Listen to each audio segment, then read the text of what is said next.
So 14th Test match 100 for Virat Kohli. His love affair on this ground continues. Right, he's gone through with the shot. It's a man underneath. He'll watch it sail. Oh, what a 100 for Virat Kohli.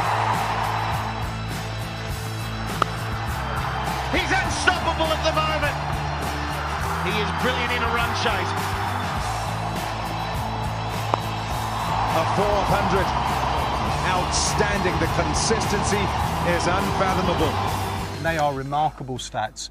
What do you think you did really well in last year, apart from get loads of runs? I've seen people have, dream years, and probably that was my dream run. I just tried to keep things simple. I think what I was able to do in the past 12 months was strike a good balance between preparation and match intensity. I didn't over practice. I felt that I'm good enough to go and counter anything that's thrown at me. And that's something I tried to continue throughout the year. Obviously, performing consistently is never easy. So it's very important to get rid of the last performance and treat every match as a new day. And luckily, it comes to me naturally that I'm excited about playing a cricket game every time I step onto the field. It doesn't matter whether I've got 300s in 3 innings, and a fourth one is another opportunity for me. So I think that kind of mindset really helped me. England saw a completely different player from what they saw in 2014. You were vulnerable outside the off stump, you were nicking off. Edged and gone. That's the line, just inch closer and closer to the off stump until he plays. Swinging ball just looked like it nipped away a bit from Kohli. Just pushed at it a little bit. Good catch from Cook at slip. What did you do technique-wise and also a bit mentally between that series and the brilliant series you just had in Test matches? Well, obviously the conditions are pretty different here. The ball swung much more in England. But the thing was that, I put too much pressure on myself before going to England that I need to score here. As subcontinent players, I don't know why, but we are given these benchmarks to go and perform in different countries. And if you don't do that, you're not considered a good player. So I think it was more about me being desperate to do well in England. And then when you don't get off to the start that you want to, you start going down mentally, and then you can't prepare the way you want to. And obviously the conditions are challenging anyway. You need to have a perfectly clear head to score runs in England, and obviously technique is important as well, but even people with not that strong techniques have been able to score well there because of their good mindsets. And I wasn't able to get out of that desperation that continued, and the bowling attack obviously was quality as well. They kept the ball in the right areas, but I thought what I was doing there was I was expecting the in-swinger too much. And that opened up my hip a lot more than what should have been done in a test series in England. And I kept looking for the in-swinger, and I was in no position to counter the outswing. Can you show us? Did you know what exactly you mean by that? I did a few different things. Firstly, I used to stand at 2-leg, and my stance was pretty closed. And then after my initial movement, I figured out that my initial movement was my toe wasn't going towards point, rather it was towards cover point. So anyways, my hip was opening up initially, and then to get the feel of the ball, I had to open up my hip because I was too side on. Anyways, I have a strong bottom hand grip. I didn't have too much room for my shoulder to adjust to the line of the ball, so it was too late for me to react to anything that swung, from in front of my eyes. So the changes I made was I went back, I did some drills about, making a couple of lines here, making sure that someone's recording me from the side. Every time I played the ball, I wanted to make sure that my toe is pointing in points direction rather than covers. That way I kept my hip nice and side on. I gave myself some room. I widened my stance as well so that I have good balance when I want to go forward. Short ball wasn't an issue for me, so that really helped in widening my stance and actually giving that forward press, which is really important at international level. Then when I went to Australia, I knew they're going to target me in that area. So immediately I just cut down everything. I wasn't worried about the pace and bounce. I knew I can counter that. I was prepared mentally, but the one thing I cut down was that good corridor. 80% of the balls I was able to hit for boundaries more often than not, because I was about a foot outside my crease and already on fourth stump, so they had to really bowl far from me. And I know on the pads, unless my body weight's far behind, it's very difficult for them to hit my pad, because I know that that is my strength. How easy was that to change, and is it completely natural to you now? It's become natural now. It wasn't easy. I was batting about 3 hours non-stop every day. I had cramps in my forearms by the end of the week. I did that for about 10 days, but it was just like in golf, they say you got to hit a shot about 400 or 500 times before you can actually perfect that shot. So it was more about precise practice, where I wanted to tune my head to play that way. you know, I wasn't used to forward pressing. I was always used to waiting for the ball and clipping it off my legs or waiting for the short ball. But then I realized, you know, even I took some help from Sachin as well. He made me realize the importance of approaching the fast bowler the way you approach a spinner, is to get on top of the ball, not worrying about the pace or the swing. You got to get towards the ball, and then you give the ball lesser chance to move around and trouble you. So I think those things really helped me, and that became second nature. Mumbai rises to Virat Kohli. It's a double 100 for India's captain. His third in 2016, a wonderful innings. He is in the form of his life. Can I throw it ahead to this one-day series and white ball cricket? One thing I've noticed about you is the speed of hand you have through a cricket ball. I remember an innings at Mohali against Australia in World T20. They were firing in those Yorkers, nearly getting it right, but your bat speed and your hand speed got you out of trouble. What about that? It's away, it's 4. He slices them through the offside. He's opened the face of the bat and he sliced it deliberately. Is that something just very natural, or do you have to work on that?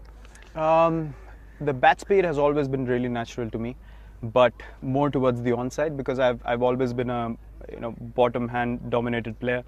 But I've worked on my offside play a lot more. I used to hit past covers a lot and hit straight, but the shot I developed past point is something that's really helping me now, and it's a very minor change and minor adjustment to my grip when I'm standing in stance. Usually I stand when I want to hit in slog, the bat face is closed already, so I'm picking up the bat like that, so it gives me more chances to connect the ball there and maybe straight down as well.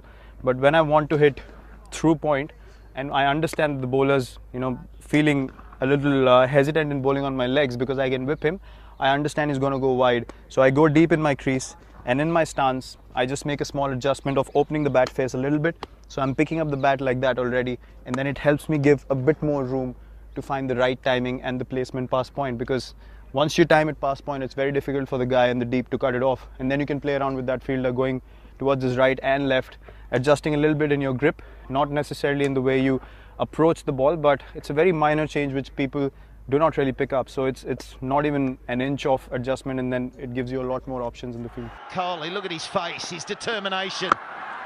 He can play all the shots. Look at that one. Kohli opening the face of the bat, chopping it down.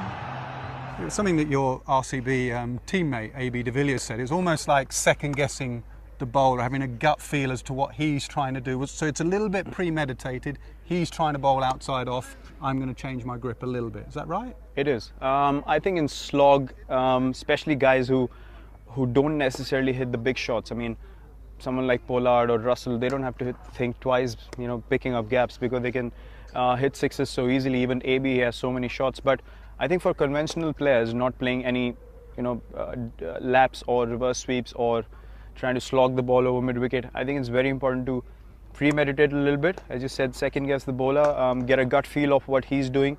You get that from the body language of the bowler, how he's feeling, if he's confident or not. I understand if he's not that confident, he's probably going to end up throwing the ball in a good half volley area, and then I nominate my areas, point, covers, straight down the ground, and on the onside from mid-wicket to sort of cow corner to squarish mid-wicket are the 4 areas I nominate.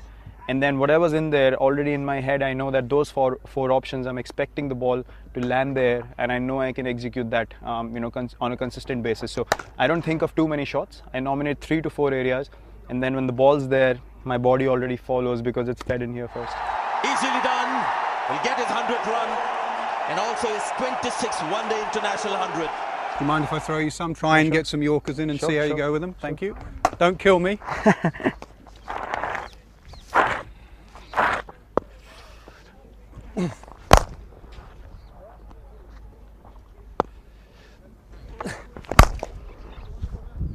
So that's the closed bat face. Right. So I'm able to get more momentum and leverage through the ball when I'm hitting on the onside, or even go straight. When I open the face a little bit, I'm able to slice that same ball past point, just in the pickup. Like that.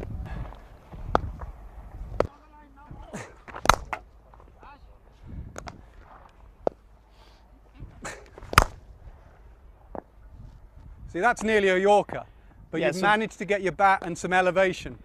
Yeah, it's all about having loose wrists and really able to flick the ball in the end. I mean, you always had that? Yeah, I always had that flexibility in my wrist, I guess. That's what allows me to adjust in the end according to where the ball has landed and pick my area. If I have stiff wrists, then all I can do is just slog the ball and not know what to do when it's here. So I just watch the ball till the end and keep my hands loose. I trust my bottom hand to clear the boundary as well. So I think that's the key. Shot. Shot. Whoa. Shot. Well, end on that one before you kill me. That was brilliant, by the way. Excellent. Just one other thing you're brilliant at is the run chase. What makes you so good at assessing targets and chasing them down for India? Well, in general, you know, we keep looking for goals in life generally. I mean, as human beings, we'll look to achieve something in work, in any profession, and that is just an opportunity for me to see the scoreboard and do something special and do something that's in my control mentally. Batting first, obviously you go with the momentum of the game, understanding how the wicket is, try to set a target, but when you're chasing totals down, you understand exactly what needs to be done at what stage in the game. And because I like to think so much about the game, I think that keeps me involved all the time to nominate bowlers that we want to take on, even when the run rate goes up to 7.5, 8. I always believe in myself that I can get 20 run overs in the end, a couple of them, and the run rate drops below 6. So I think you need to have the right balance between believing in your ability, understanding what your game is. I thrive on running hard between the wickets, keep the scoreboard ticking. That really helps in the middle overs. So that always keeps the opposition captain guessing as to, you know, when I will explode or when I'll start taking on the bowlers. Without taking on the bowlers, if you're getting 5-6 runs and over, it makes life really difficult for the opposing captain to control the game. And that's what I thrive on. I read body language when players start panicking with a couple of boundaries. That's when you hit the go button and you get those 5-6 extra boundaries and the game's in the kitty. So I think having a target on the scoreboard and understanding how many balls to get it in, I usually target to finish it 2-3 overs before. And that's the way I plan my innings. And you have to be really aware to know when to hit that boundary and to control the run rate. You just can't go in one mode. I think it's a balance of being aggressive, taking your time initially, but at the same time make sure that you're playing very few dot balls throughout the innings. And I don't know, it's just become a habit now where I thrive in those situations, especially when the targets above 300 is something that I take up as a new challenge every time. If it's against high quality bowling attack, motivates me even further to do something special, and I think it's a very natural thing. One final question. 2011, MS Dhoni hit the ball out of the Mumbai Stadium for 6. You carry Sachin Tendulkar around the Wankhede Stadium. You say to me on interview, he deserved to be carried around. That's what he's done for Indian cricket in the last decade. Do you feel you are carrying Indian cricket around on your shoulders at the moment? You have become a global superstar. I never thought when I said those words, they came very naturally. I didn't think about it. It was just in happiness and emotion of the whole occasion. It's really difficult what he's been able to achieve. I might not play for that long because it's really difficult with the amount of cricket we play nowadays and all that stuff. But yes, till the time I play, I want to take up that responsibility and carry Indian cricket forward and make a difference. I mean, you must leave the game in a better space, in a better place when you leave, when you stop playing the game. And that is what I think of on a daily basis. What he's left behind is almost impossible to achieve. 100 hundreds is something that's, looks so far-fetched for any batsman playing the game today. But all I can say is I'll give my very best to make sure that Indian cricket stays on top and till the last day I play this game. Thanks for an insight into your mind and your game. Thanks. Cheers. Cheers, bud.